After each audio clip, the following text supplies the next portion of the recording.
Not all bread is created equal. And if you like yours soft, fluffy, moist, and delicious, then Hero Bread and Buns should be your first choice. But Hero Bread isn't just about taste and texture.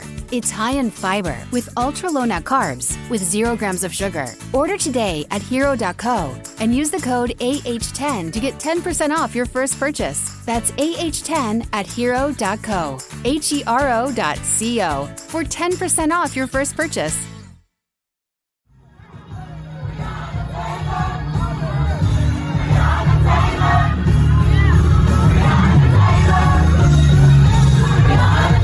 This is Make It Plain. MIP With Masamela Matfumo. Mark Thompson. Make It Plain. Get woke.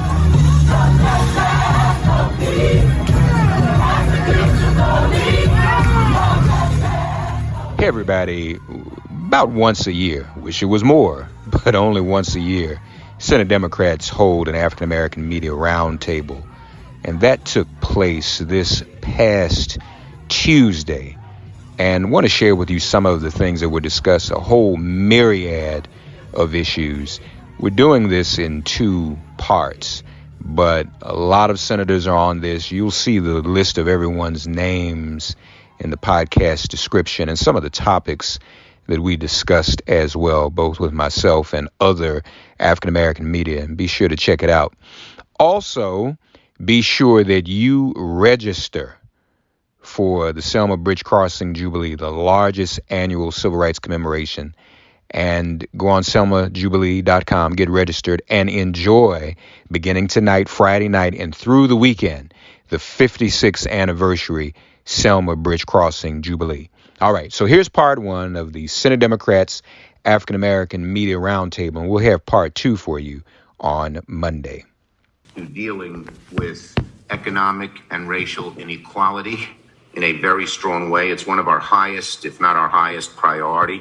I like to say that, when I speak about Martin Luther King, I say he hoisted a giant mirror on his shoulders, and with his eloquence, his brilliance, and his faith, he forced Americans to look into that mirror. And America didn't like what it saw, and that became the slow, long path, which we're still trotting on, to racial equality and respect and dignity. Well, COVID did the same thing. COVID showed America in a different way. It was a magnifying glass of many of the infirmities in our society. So most obviously, people of color died of COVID at a much higher rate. People of color got COVID at a much higher rate. Why? Because they have lousy health care. If you had a pre-existing condition and you were in a middle-class affluent suburb, say diabetes, it was treated. If you're in the city, in the inner city, no one gave a hoot. So we are trying to make up for all of that. And both in the December bill, in the December COVID relief bill, and in this bill, we've done some things. I wanted to highlight 3 things in the December bill that didn't get enough attention. 1, we lifted the ban on Pell Grants for incarcerated people so that people in the prisons could study, enroll in a college course, a community college course, a vocational course. Pell would pay for it, and they could have a skill when they came out of prison and lead good, productive lives. The second thing we did, it breaks your heart when you see people saying goodbye through the glass of a hospital window or on Zoom. Children and grandchildren saying goodbye to their parents and grandparents. I just get teary-eyed when I see that. No hugging, no kissing, no touching, goodbye. But then adding insult to injury, a lot of these poor families that lost jobs can't afford a decent funeral or burial. There is now money up to $7,000. We're spreading the word on that. We put that together. And the third thing that was in the bill, that was in the first bill, and I fought hard to get this in, is money for our churches. The head of Dr. Richardson of the National Baptist Convention of the Grace Baptist Church in New Rochelle, in Mount Vernon rather, and the head of the AME churches, along with Reverend Sharpton, Mark Morial, said our churches are going broke because there's no people are coming for services, no collection plate. We made sure that they were put in the PPP program. And many churches have gotten that money in the first round. They now can get it in the second round. Please spread the word on that, because so many of the smaller churches haven't been able to access that money. And to help them and minority small businesses access these funds, we've created $15 billion into CDFIs, Community Development Financial Institutions, and Minority Development Institutions that will help the small business as well as the small nonprofit, which of course can get PPP, and the small churches.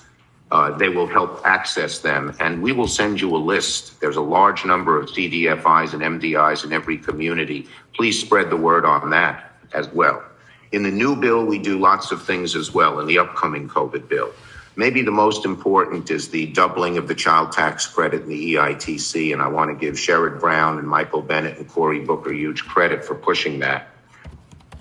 It should do more to reduce child poverty, and particularly poverty of children of color, than anything that's been done in decades. And that is in the bill, and it is huge. And one of our goals will be to try to make that permanent. It's for the time of COVID, but if we can make that permanent, we can dramatically change America. Very important. Second, the checks. In this bill, of course, the checks, which we wanted to be $2,000 in December, but the Republicans wouldn't let us, now go to 2,000 it goes up to 2,000, so it's an additional $1,400 per person in each family. 1,400 for a person, 2,800 for a family of two, 5,600 for a family of four. And the third thing we do through the Biden administration and in the way is make sure, again, when the vaccines come about, and there'll be a huge amount of money to get the vaccines, that communities of color are put at the top of the list, not at the bottom. Here in New York, we're opening centers at Medgar Evers College, at York College, in places that had been neglected in the past, so that the vaccines are fairly and equitably distributed. So we're working very hard in COVID relief to deal with the racial inequities, the bigotry, the racism that's so endemic in this country, and trying our best to correct it in some significant ways. I think I'll leave my conversation at that. I know there are lots of other issues that people will bring up, Amy, but I want to leave time for questions. Sure, and we've been joined by Senator Coons and Senator Hickenlooper, and turn it over to Cory.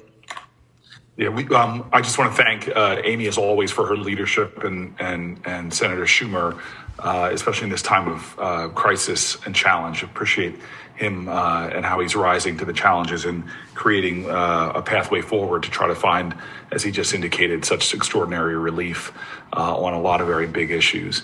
It is 11 minutes after the hour. I know how these go. I'm going to literally pass it over to Senator Warnock now, because usually when we get to the questions from the reporters, we're going at speed round and still trying to include a lot of senators. So Senator Warnock, it's on you. I take note that Senator Booker got very concerned about the time when it was time for the Baptist preacher to talk. But I'm grateful to be here with him and with Senator Klobuchar, with Leader Schumer, and all of my colleagues. And thanks to all of you for joining us for this conversation. It is fitting that we are having this conversation on the heels of Black History Month and at the beginning of Women's History Month. I agree with Senator Schumer that this COVID-19 challenge, while it has impacted all Americans and people all over the globe for that matter, it has brought into sharp focus longstanding disparities and the need to focus sharply on issues of equity. And to make sure that as we put forward this legislation, that we strengthen our economy, we help all Americans, but that we make sure that those who are most marginalized are centered in the relief that we provide. Let's be very clear that I'm very clear that my historic election was made possible by Georgia voters. And I'm so proud of the great state of Georgia for sending me and John Ossoff to the United States Senate, first Black senator from our state, first Jewish senator from our state. And just as Georgia voters made my historic election possible, as a consequence, Georgia voters are the ones who have made this COVID relief package possible. And so I'm very clear that they sent me here to deliver swift, fair, equitable solutions in every corner of our state to get us out of this pandemic and to address this economic turn down, the likes of which we have not seen in decades. And that's why my top priority in the first 6 weeks of my tenure in the Senate has been passing the boldest relief package possible to help struggling Georgians, to help struggling Americans, and to get this done as quickly as possible. It is time for the Senate to get this over the finish line. We cannot wait another day. We've got to address essential benefits like expanded unemployment insurance that is coming to an end. Mute myself. Tell them I better mute myself. All of these issues need to be addressed. Importantly, this bill delivers critical relief that not only gets us closer to finally moving past this pandemic and helps families, small businesses, and communities weather the current storm, but it also takes important steps to ensure equity in our recovery efforts and address long-standing injustices that have left some communities behind for far too long. And that's why I'm so proud to stand with Senator Booker, as well as our colleagues, Senators Lujan and Stabenow, to introduce the Emergency Relief for Farmers of Color Act, which we've worked to include in the relief package. This is federal assistance that will not only help farmers of color, but will also lift up the economies of our rural communities, working to recover from the economic turndown. That's not all. This relief legislation also makes robust investments that will get more vaccines administered equitably and swiftly, especially in hard-hit communities of color. This package will bring billions of dollars to Georgia to finally expand our Medicaid program and ensure that nearly 500,000 Georgians who are in the Medicaid gap finally have coverage. I came to this Capitol as an activist, arguing for Medicaid expansion. I've gotten arrested a couple of times fighting for it. Now I have a chance to translate my activism and agitation into legislation. I'm so proud that this package will help Georgia finally do the right thing and expand Medicaid. This package makes a historic expansion of the child tax credit and earned income tax credit, and we have a chance to cut child poverty in half. And those are just some of the highlights. But I've heard from Georgians about how hard this year has been, and I know that Senator Booker agrees with me when I say that we are ready for us to get this passed and this relief out of the door as soon as possible. We have not another minute to waste. Agreed. Finally, I want to say that even as we are moving forward with this work, state legislators in Georgia are working very hard to limit access to the ballot box, which is undemocratic and so wrong. Politicians in Georgia have decided that they don't like the outcome of this race, and so they're busy trying to choose the rules. We must be clear. It's not the job of politicians to choose their voters. It's the job of the voters to choose who will represent them. And so we'll be working very hard to pass the For the People Act, the John Lewis Voting Rights Advancement Act, to restore vital voter protections and expand access to the ballot. And we'll be fighting every day to get this done. Thank you so much. Happy to respond to your questions. Excellent. I'm going to thank you. I'm going to turn it over to Cory now. I did want to mention, in addition to the other senators, Senator Gillibrand, Senator Cortez Masto, Senator Durbin, and Senator Kaine have joined this call. So you have practically the entire Democratic Caucus on this call. And with that, I turn it over to Senator Booker. Police officer shot and killed a black woman in her own home. Incident after incident, year after year. Say their name.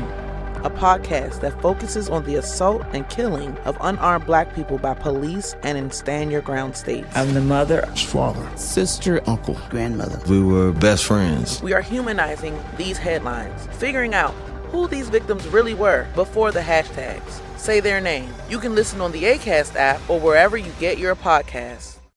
No, I really appreciate that, and look forward to getting into conversation. I hope people will use the hand raising function if they can. I see April's hand up, and if I don't see another hand up, I'm going to go right to Yamiche Alcindor to go next. So, April, I see your hand up. Yes, sir. Hello, Senator. Thank you. I am here. Thank you for doing this call. I want to ask a couple of questions. One, when it comes to the vaccine, is there a concern within the Black community that Black people are still very uncertain about these vaccines that are flooding the zone? Is there a concern that herd immunity will not be reached at the time that the Democrats and the president are hopeful? And then also, when it comes to issues of statehood for Puerto Rico as well as DC, what is the reality for that happening within this year? If you can answer those questions, thank you. Thanks. And I'm going to just look to a senator that might want to jump in or raise a hand. I think maybe Patty on the vaccine questions. Thank you. Sure, I'll answer on the vaccine question, a critical question. The answer is we can't leave out anybody when it comes to vaccination if we want to get to herd immunity, if we want to control the spread of this virus, and if we want to get past where we are with this pandemic. So yes, within the funds that we have, we're making very clear to the White House and through the funding itself on vaccinations that we address the disparities that are out there and that we get these vaccines to places where Black and brown folks can get them, where we can make sure that people with lower incomes have access to them, talking about community health centers, and a direct focus to make sure that there are people within those communities who are helping people to understand why it's important to do this. So there's a huge effort underway to do that, and the White House is very focused on this. And maybe, Chuck, did you want to answer April's question on Puerto Rico and what's happening there? Yes. Well, we supported S1. We made HR1 S1 because it's so important. And it has a whole bunch of different issues, as you know, but among them are Puerto Rico and DC statehood. And let me just say that on these issues, I think the Democratic Caucus feels very, very strongly that on DC is overwhelmingly for statehood already. And I think they should become a state, and we are going to do everything we can to see that happens. On Puerto Rico, there's a little more division. In my state, for instance, we have two of the Puerto Rican members, or two of the Hispanic members, for a statehood bill, and two for a different process. Richie Torres and Adriano Espiato on one side, and Nidia Velasquez and Alexandria Ocasio-Cortez are on the other. So once Puerto Rico comes to a determination as to where they want to go, we will follow that determination. But having them as states, obviously, will be very, very beneficial to the country and its equity. We have so many citizens in D.C. who should have the same rights as everybody else in terms of voting. And we feel very strongly about it. We're going to push very hard to get it to happen. Thank you. All right. As we get ready to go to Yamiche, I just want to point out, as most of you probably already know, the average Black American and Latino American have about half to 75% of the influence in the Senate that the average white American does. And that's because minorities are concentrated in certain states. And then you have states from Wyoming to Idaho that have very few minorities and have 2 senators. And so having DC and Puerto Rico, majority Black and Latino cities, or at least DC's plurality, Black majority minority, would go significant way in beginning to balance out the representation in the United States Senate. And I think a lot of my colleagues share that sense of urgency. Yamiche, please. Thanks so much for having this this Zoom. It's really, really helpful. A couple questions. The first is, could you talk a little bit about what should be happening when it comes to actually collecting the data on who's getting the vaccine? We're still seeing this data that shows that there is a missing data when it comes to how many people are getting the vaccine in terms of a racial breakdown. So I'm wondering if there's any sort of movement to make that more uniform. I'm also interested in asking Senator Warnock in particular, with these voting right bills happening, I almost don't want to call them these voting bills, I'll say, happening in Georgia, but also in Arkansas and in other places. I'm wondering what can actually be done, because Republicans have gotten really good at controlling state legislatures. So I'm wondering what the pushback is on all of that. And then my last thing is, Senator Schumer, since you're the one who's going to be obviously controlling the agenda of the Senate, is the policing bill going to get a vote in the Senate, and is the reparations bill going to get a vote in the Senate? Senator Warnock, really quick with an answer, and then we'll go to Senator Schumer, and then maybe someone in the health area can answer the third one. Senator Schumer, do you want to answer? Am I first? Okay. Yes, that's fine. On that, yes, we strongly believe in the Justice in Policing Act. In fact, Cory Booker, Kamala Harris, and I, with the great assistance of Ben Crump, helped put it together. It's a very strong bill. We are not going to settle for some bill that does nothing and is symbolic, as we opposed the bill last year that the Republicans put up. But this is a very, very high priority, and we will work very, very hard to get it passed. We will have a vote on the floor on it. On the reparations bill, I'm a supporter of the reparations bill that Cory has in the Senate and Sheila Jackson Lee has in the House. An interesting little note, what brought me to that. I was talking to a number of my staff, and some of our African-American staff made this point, which stuck with me ever since, which is that the vast majority of white people, even those who are very progressive, regard slavery as something that was historic and happened in the past. And so many African-American people live with slavery every single day up to this day. And when I heard that and thought about it, I said, we have to study reparations. So I believe in it. Cory, how many sponsors does it have in the Senate here yet? So we've lined up a considerable amount of sponsors. Chuck, if I can just give one level of nuance further, because obviously we could get it to the floor for a vote, Yamiche, but the question is could we get it passed? We live in a nation right now where the danger to Black Americans from violence or even just unjust stopping, searching, and more is real. And my colleagues and I want to get something substantive that will make a real difference done.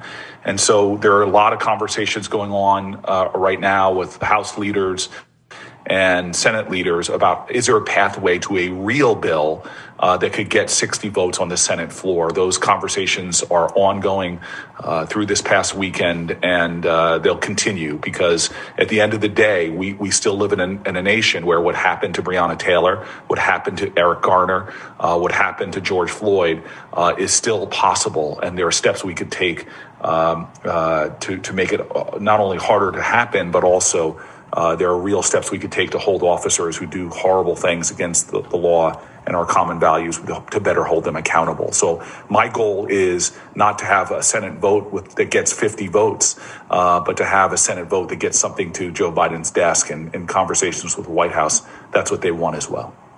But one advantage we have, Yamiche, in this is when the House used to pass a bill, McConnell would just put it in, the graveyard, as we call it. Now we have the ability, both with the White House, but also with the Senate majority, tenuous as it is, we control hearings. So we can have lots of hearings on this and show the racial inequities that have been in policing for so long. And frankly, I'm not going to be afraid to put bills on the floor to show, even if we don't have all the votes, although I certainly would defer to Cory if we can get the votes for something really good, that's preferable. but to help build support, to put the bill on the floor and see where people stand. And that helps build support for it as well. We are not just going to say, the House passed it and we don't have the votes at this point. We're going to keep fighting and fighting till we get the votes. It's so important. Amy, if I might jump in on reparations a moment. I wanted to just add, and as Senator Warnock was speaking about our legislation in the agriculture part of the COVID bill that Cory's worked so hard on pieces on, and something I've been pushing for a long time to move us forward on, and Ben Lujan and so on. I view that as an important piece of reparations because when you look at one of the very first ways that there was racial discrimination after slavery was legally abolished, it was land ownership, lack of support for Black farmers. When we look at equity, at one point, 14% of our farmers were farmers of color. Now it's 2%. When we look at what's happened to heirs of people who were discriminated against in terms of land ownership. So our provision in this package will eliminate all of the USDA loans and related taxes and penalties for Black farmers and other farmers of color, which is very significant. And it also puts $1 billion into a broader effort that Senator Booker's been leading on his bill that relates to legal issues related to heirs, other kinds of issues. But this is just one piece, but I hope we don't overlook these long-standing areas of discrimination and racial disparity on land ownership and farmers, particularly in the South. And I want to thank Senator Warnock for coming in and working with me to embrace this and get it over the line right away. And he and Senator Booker now and Senator Lujan are all members of our Agriculture, Nutrition, and Forestry Committee. And so I'm very excited about broadening our perspective and agenda on that committee. Thanks, Amy. Amy, you want me to give a quick comment on vaccines?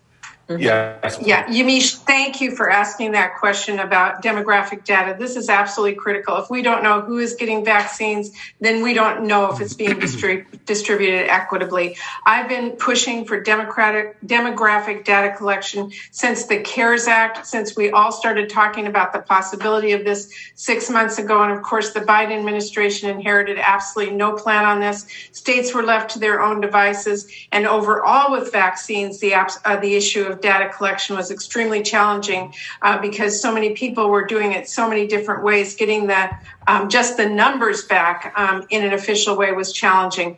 But I am continuing to press on this issue and continuing to press that money we use for vaccine distribution, that we get data collection as part of that, so we know that this is being done equitably, and I will continue to do that.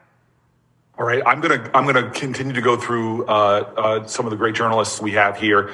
I would ask the journalists the multi-part questions will kill the last 29 minutes we have. So, let me respond, Senator Booker, to the question I think Yamiche asked about voting rights. Yes, absolutely. I'm sorry.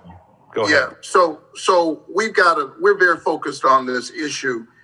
In 2013, of course, the Supreme Court devastated the voting rights law, and they kicked it to Congress, said that they needed to fix it. That was 2013.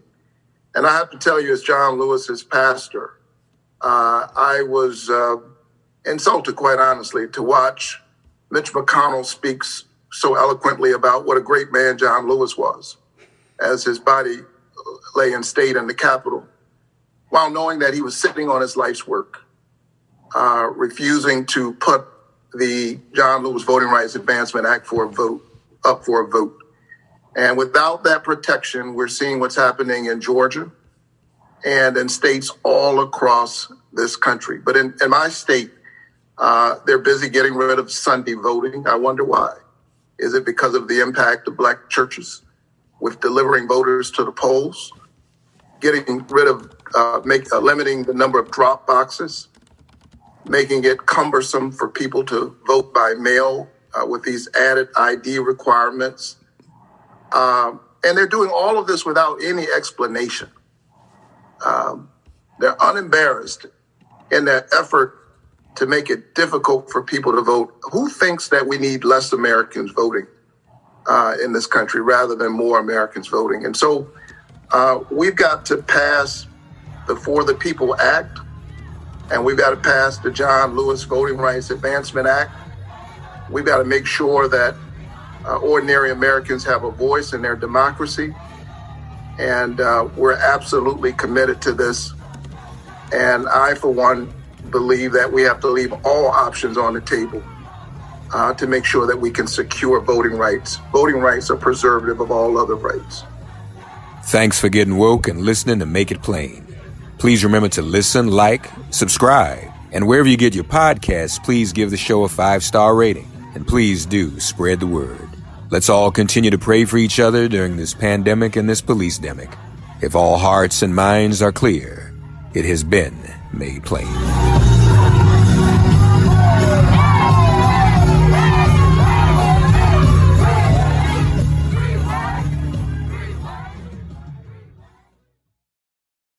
Not all bread is created equal. And if you like yours soft, fluffy, moist, and delicious, then Hero Bread and Buns should be your first choice. But Hero Bread isn't just about taste and texture. It's high in fiber with ultra-low net carbs with 0 grams of sugar. Order today at hero.co and use the code AH10 to get 10% off your first purchase. That's AH10 at hero.co, HERO.co for 10% off your first purchase.